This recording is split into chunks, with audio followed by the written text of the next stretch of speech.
Welcome back to the channel. We really do hope that you're safe and well. So we've been asked over and over again to do a video of Harpenden East station. So here it is.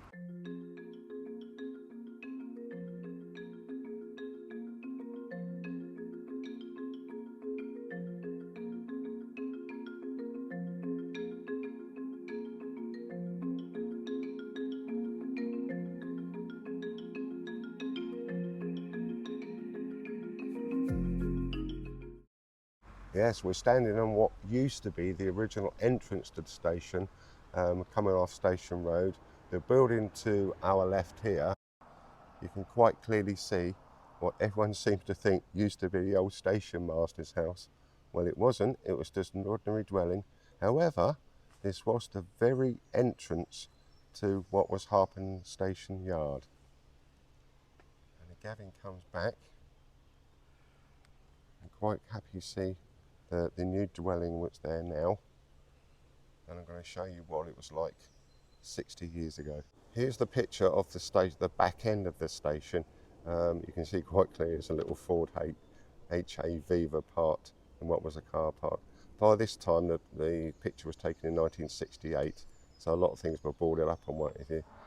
Just to the extreme right of the picture, you can actually see one of the signs. It was a warning sign as you crossed over the railway line, but more about that a bit later on. We start this walk of my beloved Harpenden East station at the signal just the other side of Station Road Bridge. You can see this signal is quite tall, and reason being for that is as a railway engine was coming up from Harpenden Station, which was on a slight curve, the lower signal arm could have been obscured, and quite often was.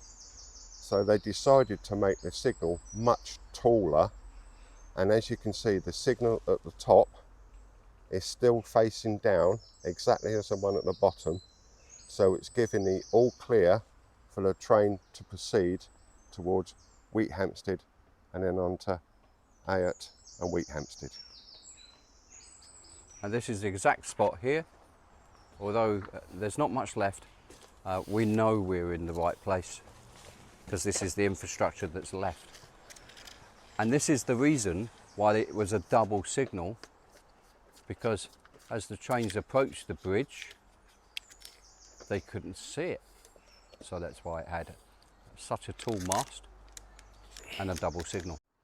Once again, thanks very much to Geoff, because this is actually one of his personal collection pictures he loaned me. We are now standing on the track bed looking northwest towards Station Road Bridge. Quite clearly you can see the footbridge in the foreground, the bridge behind, and just in the middle under the bridge you can see the old signal box. The track bed actually rises ever so slightly here, and then the track does a slight curve to the right. This was in 1968. The gird is still there, and we're about to walk through. I'm not sure when the footbridge was built, possibly between the two world wars or possibly in the 1950s. The reason for it being built was quite obvious. As traffic increased in Harpenden, you would need to put a footbridge, pedestrian footbridge in, because it would have been too dangerous for people to walk on the bridge itself. The bridge itself, as you can see, is a double span track built from the normal blue engineer's brick. Still carries traffic today and is still in amazing condition. Let's go for a walk. Indeed. So we're walking underneath the bridge, but as you can see now, the embankment has been completely filled in. Just on my left-hand side here, roughly where that tree is, there used to be a signal. We're going to show that signal in a minute. But basically what it did was it controlled the line when the signal box had been switched out. The train that's coming from Luton would go on the wrong track would actually be sent up the down line from Luton, because the points had been closed, and the signal here would have been set at clear for the train to proceed. As Gavin pans round, you can see quite clearly the bridge has a slight curve in it. When I modelled this for my Harpenden layout, it took me a long time to try and get this as accurate as possible, and I believe I've actually done a very good job. Yeah, failing actually taking the real bridge itself and putting it on your model railway, that angle was difficult to put in. Very difficult.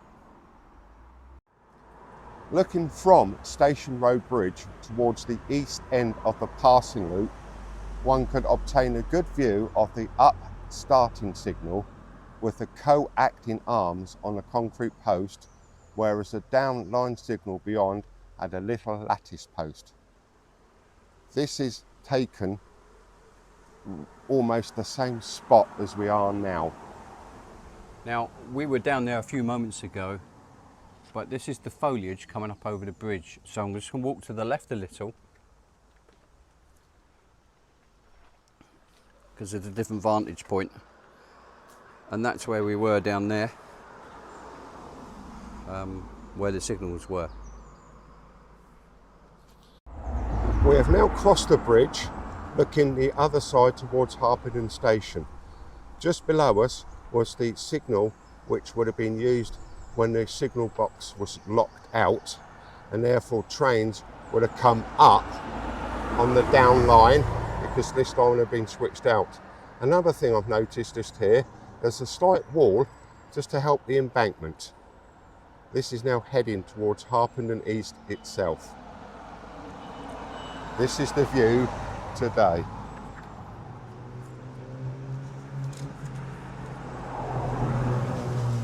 In January 1963, the country experienced severe winter conditions with hard frost and heavy snow, which blocked the branch line near Ayot and left this up goods train stranded in a passing loop here at Harpenden. A snow plough made up of an old steam engine tender pushed by a diesel locomotive forced its way through and is seen here returning to Hatfield. Once again, this is out of Geoff's book and we're ever so grateful for him. This is again the same view today. So imagine the track going there, whereas this is just a side path on this side. That's where that wall would have been in the previous picture. Taken from almost the same spot we're in now, perhaps a little bit closer than we'd like to have been, you can quite clearly see the bridge and the signal and the double track in this picture. Again, you can see the signal is facing at danger because the signal box would have been working at the time.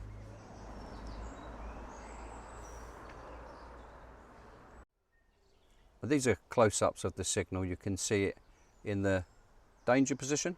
Yes. And what does that mean? That means you're clear to proceed. That means the signal box would have been locked out, and so trains travelled up to Welwyn Garden City on the down line.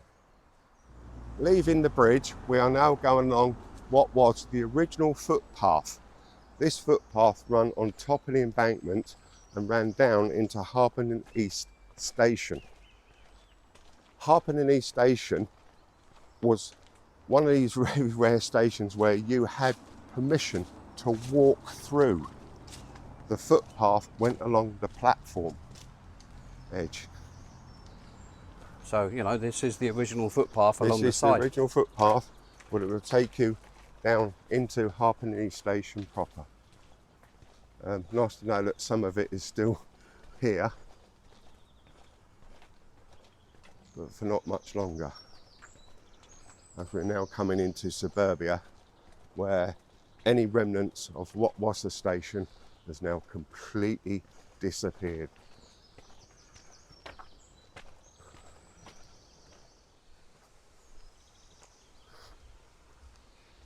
Yeah, because you've got the thing there and it comes into, it would have been here.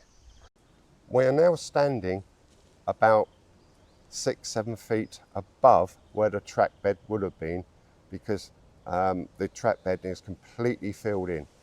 But here is the picture of the signal box.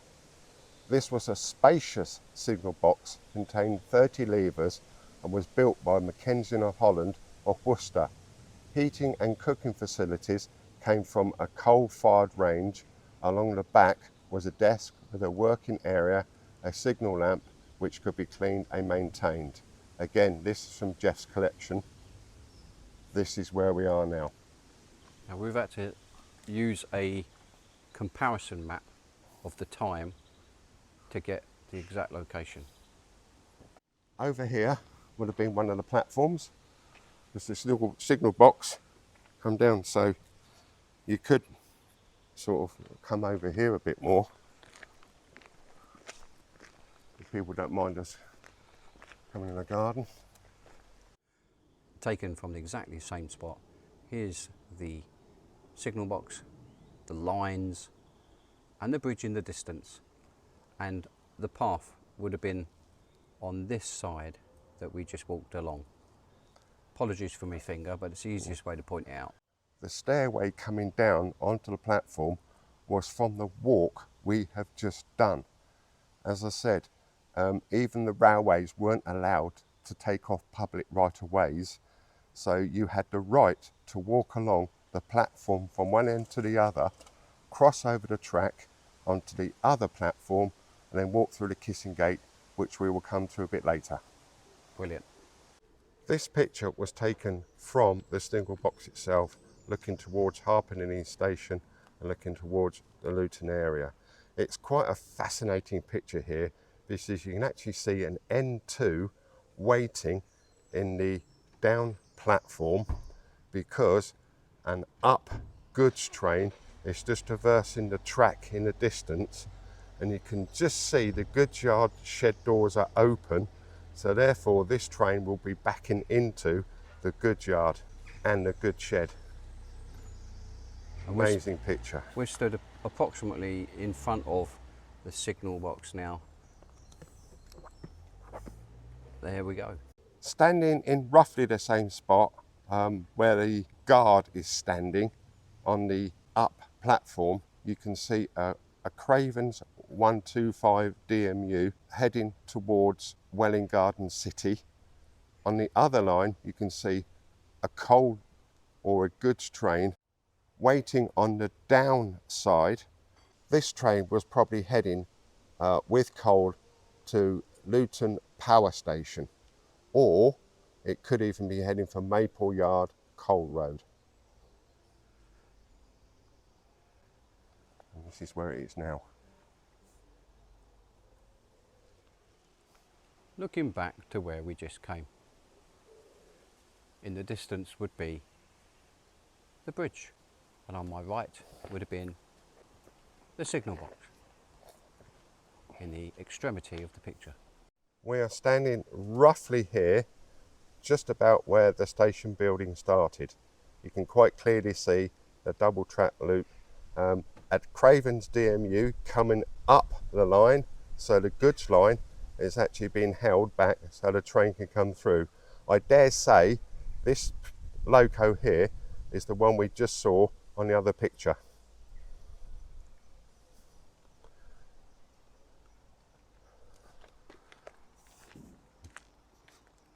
The good thing about Waveney Road is we actually think that the road is actually built on the track bed. So going from one path to the other, we're actually crossing over what was the railway line.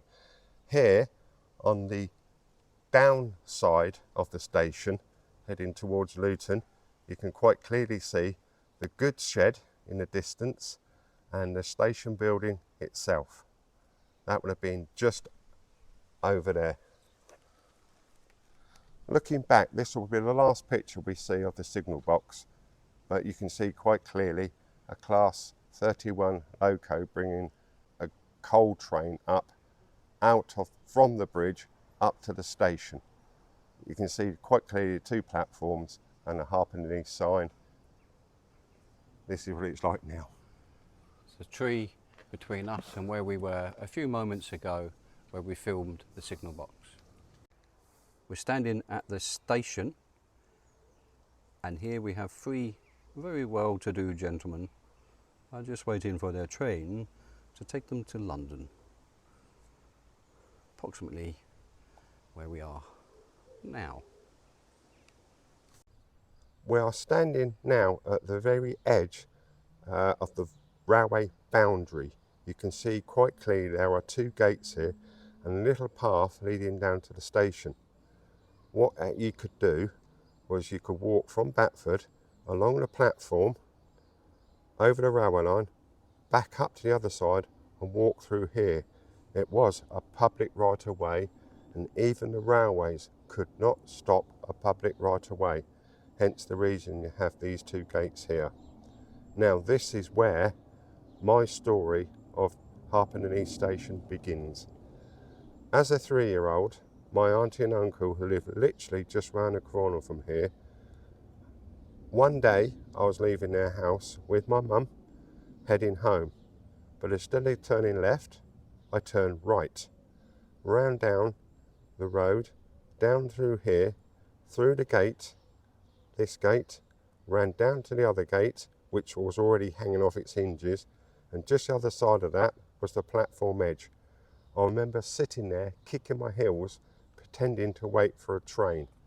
However, by 1968, all the track had been lifted, and I knew really that no trains were coming. But I remember this as a 3-year-old so well, and this is where my love of Harpenden East began.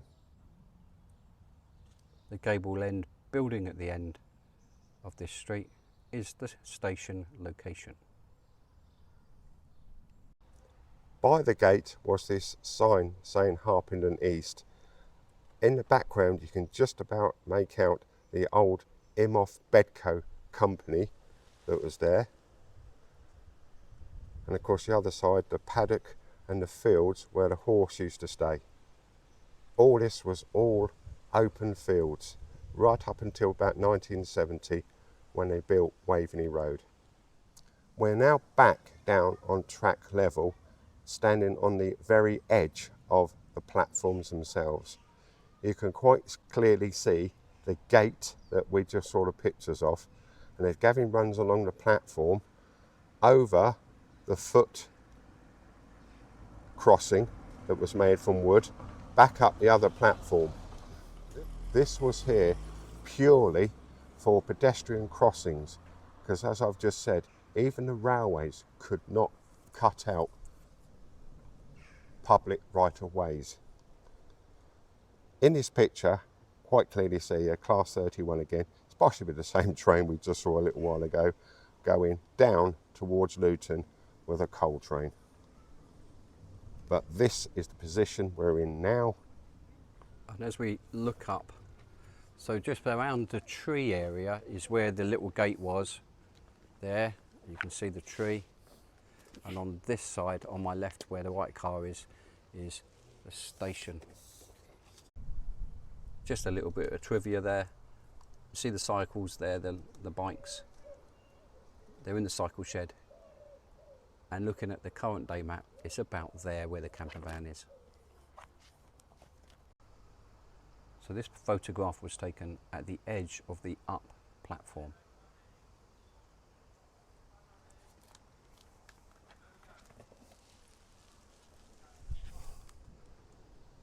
This is a photograph taken from the loco itself, out through the cab, along the line.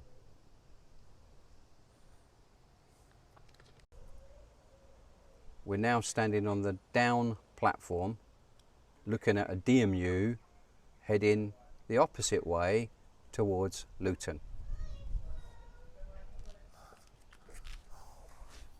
Standing on roughly the same spot now, you can see Harpenden East in the slight distance here. Over here you can see a good wagon waiting in the yard.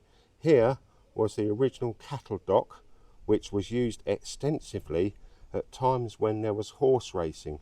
There used to be a lot of horse racing in Harpenden, and really posh horses from Newmarket would turn up from here Newmarket, being on the East Coast Main Line, would travel down to Welwyn Garden City and up the branch. The races were quite spectacular and ran up until the First World War. But of course, with things like the races, it also brought pickpockets out of London. Hence, it was a really big extravaganza once a year. And this is where the horses were the light. Here you can quite clearly see the station building. You can see the track is actually curving and going downhill very, very slightly. There's the signal box, and you just make out the bridge in the background. These are the fields that was owned by the railway land. These were paddocks, believe it or not, full of horse, which we'll show you in a minute.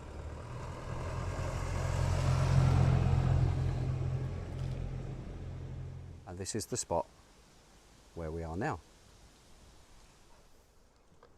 Stood in the same location now, you can see the goods shed. And notice the sign to the left, do not cross over until the train has departed.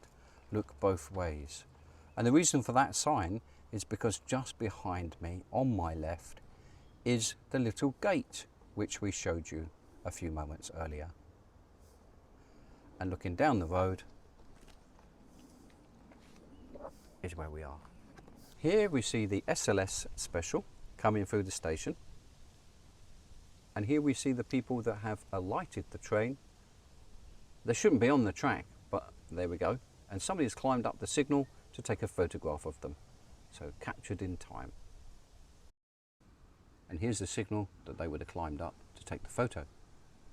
Standing in this spot now, we can quite clearly see the outer home signal heading towards Luton. The other side, you can see the goods shed. Now this goods shed was quite a very substantial building. Many, many years ago, before roads ever had transport, everything went by rail and nearly everything would come into this goods shed. Would you believe it? Even manure from London Zoo was brought up here, where my uncle were to take it from horse and cart to Randall's Nurseries, which was just round the corner. There'd also be coal and summer fruits and all sorts of things would come into this place. Very, very busy goods shed. But of course, as time went on, by the 1950s, with the increase of lorry traffic, the goods began to die extremely badly on railways. And by 1963, the goods shed had gone. However, you can see the goods shed in front of it. That little gable end was actually the stable. And on the left-hand side of the picture, you can see the paddock where the horse would stay. Now, the reason why they had a horse was quite clearly, a lot of places like Harpenden wouldn't have its own shunter. Shunting engines were very expensive, so if you had to move a wagon or two, you'd just use a horse. That's why they had a stable here. And that's approximately there on the right hand side. And here he is, kindly provided for us by Geoff, a picture of the horse. Hello, Mr. Horse. This picture, you see a double header. Basically, this means that the train is probably too heavy for one locomotive. So they put two locomotives on. The front locomotive is an N7, the one at the back is an N2, and you can see it's propelling a passenger train down from London towards Luton. You can see a couple of kids in the fields there. These are all the paddocks where the horse would have been. This is the same spot now. And that's the track running through the road, just there. And we're stood in the fields. This picture is the other side now, the back side of the goods shed. We did say at the front was the stable. This side is where the office was. You can see the signal sticking quite high, quite proudly. That controlled the home points that went into the station. This picture again was about 1950, 1960. You see the station in the distance. It's a bit blurred, but of course it's only as good as the camera that they used. Indeed. And there we are. So returning to the picture of the shed, we just want to point out this little structure here. It's very faint. It's like an arc. Just sit there. Let us tell you more about it. The structure Gavin was just talking about was this. It's a height gauge. Whenever goods were loaded into a wagon, it had to go underneath this. This is to ensure that any goods loaded into the wagon were not higher than the height gauge. If it was, it could knock it off safely in the yard. Because if they didn't do this, a goods train could quite happily travel down a main line. It could be higher, the goods could be higher than the height of the tunnel or the bridge it's about to go onto, could knock all the goods off onto the main line and cause an accident. So these were very much safety issues. Because do you remember I said about the kissing gate? Yeah. The kissing gate's still there. Yes. So, on our previous walks, we've shown this before. This is the old foot tunnel that used to come under the railway line from the edge of Cold Harbour Lane, which you just see here, through the fields and up to Manland. This was taken down in about 1969, 1970 when they built Waveney Road. The kissing gate is still there now, and you can still see very much so what it was like in them days. Very little has changed apart from all this bridge work has gone, but there's still a bit of a wall there now.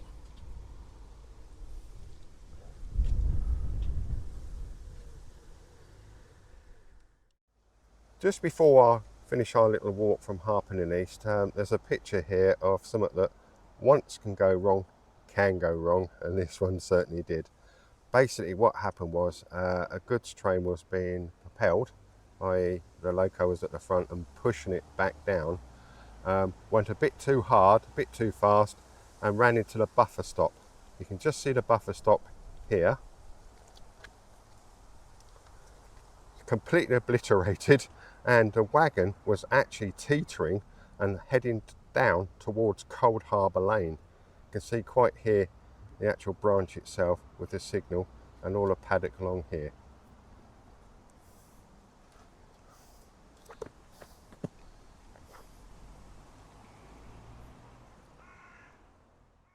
We're now standing on the boundary line of the old railway line. Again, this is something I've recently found out that I just didn't know was here. These houses would have been here many, many years ago, but this was all the paddock and all railway property. And finding this was quite a coup, because you can still see it is still in situ, still here now, and it is solid. And you can tell by the angle that the fence used to run along there down to where the little foot tunnel was. Yes. So you could come diagonally across here. Taken from roughly where we are now, you can see the paddock and you can see the air raid shelters that were built. These were built obviously in the Second World War, and after the war finished they were just left there and kids used to play with them. You've got Graham Major and Peter Timms playing cricket in the field alongside the railway line near Ox Lane in the 1950s. Note the air raid shelter, which now serves as a wicket. That stayed here until about the 1960s, when it began to get dilapidated and they, for safety reasons, pulled it down. But this was here, almost the same spot today. Back gardens now, the path. The path now is being slightly angled to where it would have been. It goes straight. But it would have been an angle going that way, yeah, to that area we were a few moments ago. Indeed. So it almost feels surreal that we're almost finished filming Harpenden East Station. Andy, you told me about the history of why it was called Harpenden East and why there's a Harpenden Central. Would you tell us a bit more about that? Okay, there's two stations in Harpenden. In fact, there used to be three. One at Roundwood Halt, but that was on the Nickey line. Primarily what happened was, in 1860, when Harpenden East opened, it was the only station in Harpenden.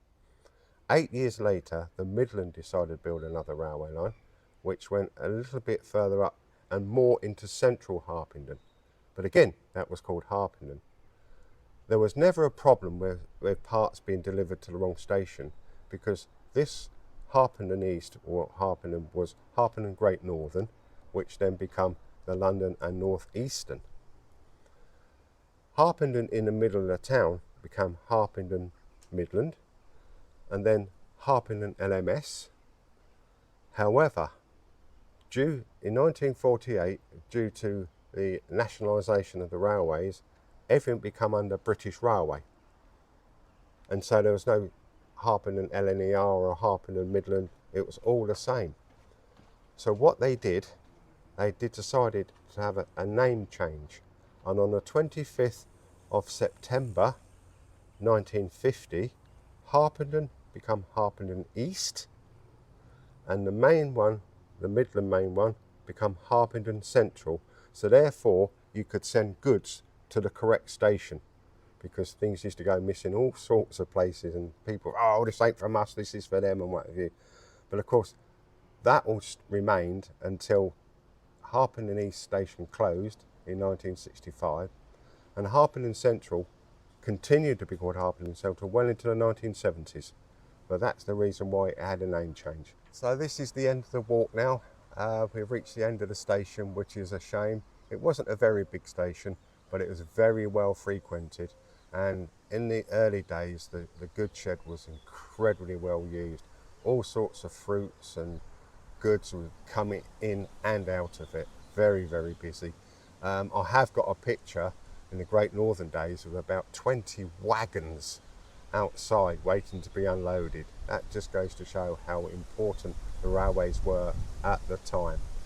Unfortunately, as time goes on, certainly after the First World War, when there was an influx of lorries, that's when the rot slowly but surely began to set in for the railways, as more and more goods were delivered door to door rather than station to station. Then after the Second World War, there's even more of an influx of trucks. By then there was more roads being built. Certainly in the 50s and the 60s, motorways began to take over. More and more people had their own cars. It spelt the death knell to the railways. And by the 50s and 60s, the railways were tired. Nobody really wanted to work on them. Nobody really wanted to use them as such. They were dirty, outdated. And it's such a shame it's of the time. Going on 50, 60 years now, people are regretting it. And people are regretting the fact that places like Harpenden East do not exist anymore. There is a national campaign to reopen a lot of railway lines, and fortunately the government is listening and beginning to reopen lines. One line that's not too far from where we live was the Varsity line, the line that ran from Cambridge to Oxford. The bit from Cambridge to Bedford, completely obliterated, doesn't exist. The bit from Bedford to Bletchley does exist, but it needs an upgrade.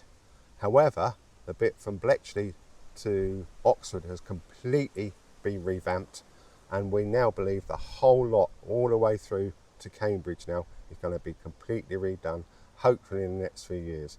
Just one success. The railways are coming back. It's just a pity that unfortunately this one won't, and we'll never see Harpenden East again.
So that concludes our walk.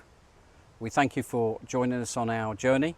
It's not been a long walk, just through the station itself with some fond memories. And in fact, we've met some lovely people, the residents, and that was really nice having some conversations with them. And quite a few people have stopped us wanting to see what we're doing, and it's been all really nice. I showed them some of the pictures, and some of them have been quite impressed by what was here. And it's lovely to see the history on your own footsteps sometimes, isn't it? And the kindness of people who have met us along the journey. It's been really kind. Thank you very much to Mr. Andy Ward for all the hard work. We know Harpenden East is close to your heart, and thank you for all your hard work and research. Oh, it's been a pleasure. Again, 2 weeks ago when we said we finished the walk, this was the end of it. Not by a bit. We are going to try and do some more. We are going to try and do the cement works very shortly. There's other things we want to do. We will keep in touch, keep you posted. There's still plenty to be getting on with. And with my great friend Gavin, there's no end to this. We've got a lot to do, so don't unsubscribe. Please subscribe. Give us a thumbs up. We appreciate that we're only amateurs, so we might not have been standing exactly on the right metre of the ground when we filmed a comparison shot, but we do our best. And thanks again for Geoff and Sue for providing us with your valuable resources. That just leaves us to say, stay safe, look after yourselves, get out into the great outdoors, enjoy the sunshine while it's here, and we look forward to seeing you very soon. Till then, take care. Bye-bye.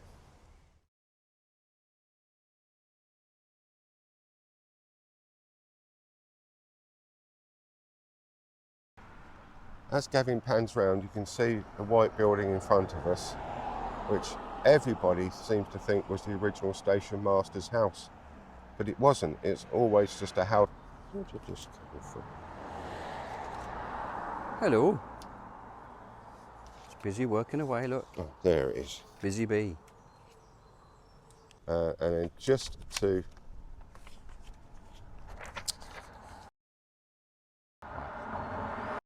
We start our walk, our special walk today of Harpenden East Station from just below Station Road Bridge. I'm trying to we'll cut that out. We'll cut that out. Right. In Right. 3, 2, 1. It's like it is now. Not much left, but we know it's here. It's obvious.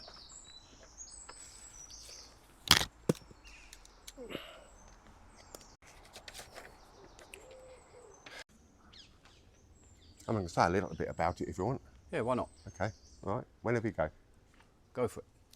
I'm not sure when this footbridge was actually built, but as you can imagine, when the Station Road Bridge was first built in 1858, 1859, there would have been very few people, very little cars, no cars, and just a small transport. Blow that. Start again. Okay. Start again. Try again. Right. I am not sure when this bridge, the footbridge, was actually built, but the Station Road Bridge proper was built between 1858, 1859, double brick. Oh, Not double brick, is it? It's double track. Double track bridge. Right, hang on, because that's going to be Yeah. hard again. Right, Sure. don't click your teeth.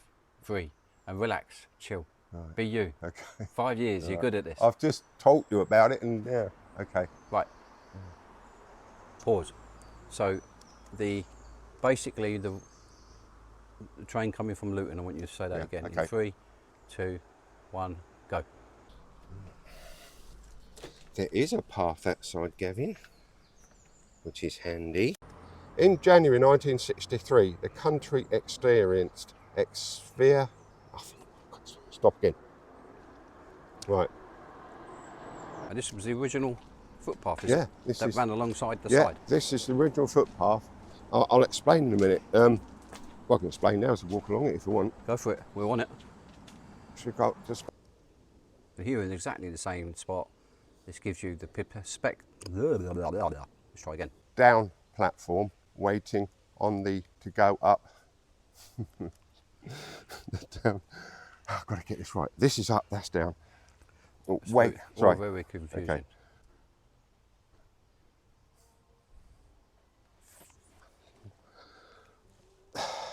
The coal power station. Yeah, It's so difficult. it's fine. Right. Relax. Yeah. Go. Now, that sign, we think we know who currently is looking after it. Right. Okay. And you know who you are. Right. Let's. You can quite clearly see. Hang on. Take your hand back. I'll do that. Okay. The gate. Yeah. You can quite clearly see the gate that we saw the picture of just a minute ago coming onto the platform. As Gavin comes down, there's the crossing, the foot crossing that pedestrians were allowed to take and walk back up the other platform to the alleyway. Remember the alleyway we first walked down? Yeah. Yeah, that's where this would have gone to. Right. Let's do that again. Okay. You can quite clearly see the gate. You can quite clearly. Wait. Okay. We are now down back on platform level. Right. Right. Pause. Okay, yep. Relax. Right. Go. We've now come back down onto the track bed. We are now at the very end of both platforms. Thanks again, Geoff, for your pictures. So this is the SLS special from Harpenden, and they're just alighted the train, and they're just, well, they're doing what they shouldn't be. They're on the track, and we see a picture that's taken from above the signal. Somebody's climbed up and took the photograph, and on the right hand side is nothing to do with it. Is it? Yes. It is to do it. Let's try that is that the again. loco. Right, we'll do it again. Here we go. Right. Sorry, it moved because the bloody wind caught it. Right. Okay. That's the loco. Here we see the SLS special. No, it wasn't. No, it's the South Locomotive Society or something. Right. I don't know what it is. It's a loco preservation society. Right, here we go again. Okay. Right. Here we see the. Oh, Right, stay again. 3, 2,